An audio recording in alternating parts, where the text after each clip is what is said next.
ಹ್ಞೂ ಈ ದಿನ ನಾನು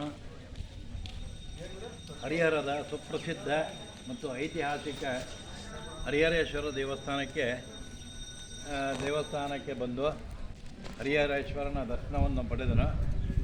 ಈ ಹರಿಹರೇಶ್ವರ ದೇವಸ್ಥಾನವು ಹರಿಹರೇಶ್ವರ ಮತ್ತು ಪಕ್ಕದಲ್ಲಿ ಮಹಾಲಕ್ಷ್ಮಿ ತಾಯಿ ದೇವಸ್ಥಾನವಿದ್ದು ಇದು ಹೊಯ್ಸಳರ ಕಾಲಕ್ಕೆ ಸೇರಿದ್ದೆಂದು ಇಲ್ಲಿನ ಆರ್ಕಿಯಾಲಜಿಕಲ್ ಡಿಪಾರ್ಟ್ಮೆಂಟ್ನವರ ಬರಹದಿಂದ ಗೊತ್ತಾಗುತ್ತದೆ. ಮತ್ತು ಇಲ್ಲಿಯ ಕಲೆಯು ಸಹಿತ ಹೊಯ್ಸಳರ ದೇವಸ್ಥಾನಕ್ಕೆ ಸೇರಿದ್ದೆಂದು ನಮಗೆ ಅದರ ಕಲೆಯ ಸ್ವರೂಪದಿಂದ ಗೊತ್ತಾಗುತ್ತದೆ.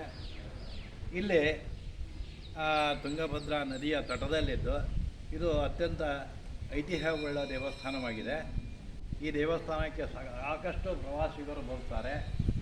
ಈ ದೇವಸ್ಥಾನ ಸರಿಸುಮಾರು 12ನೇ ಶತಮಾನಕ್ಕೆ ಸೇರಿದ್ದೆಂದು ಹೇಳಲಾಗುತ್ತದೆ. ಇಲ್ಲಿ ನೋಡಿ, ದೇವಸ್ಥಾನದ ಹಳೆಯ ಕೆಲವು ಶಿಲಾಶಾಸನಗಳು ಮತ್ತು ಇವನ್ನು ಇಲ್ಲಿ ಹೊಂದಿಸಿ ಇಟ್ಟಿದ್ದಾರೆ. ಇವು ಎಲ್ಲೆಲ್ಲೋ ಬೇರ್ಪಟ್ಟು ಹೋಗಿದ್ದವು, ಅವನ್ನು ಇಲ್ಲಿ ನೀಟಾಗಿ ಹಾಳಾಗದಂತೆ ಹೊಂದಿಸಿ ಇಟ್ಟಿದ್ದಾರೆ.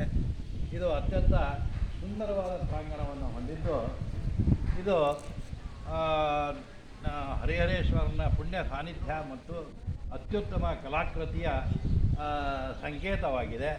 ಈ ದೇವಸ್ಥಾನಕ್ಕೆ ಪ್ರವಾಸಿಗರು ಹೆಚ್ಚು ಹೆಚ್ಚು ಬರಬೇಕೆಂದು ನಾನು ಕೇಳಿಕೊಳ್ಳುತ್ತೇನೆ. ನಮಸ್ಕಾರ.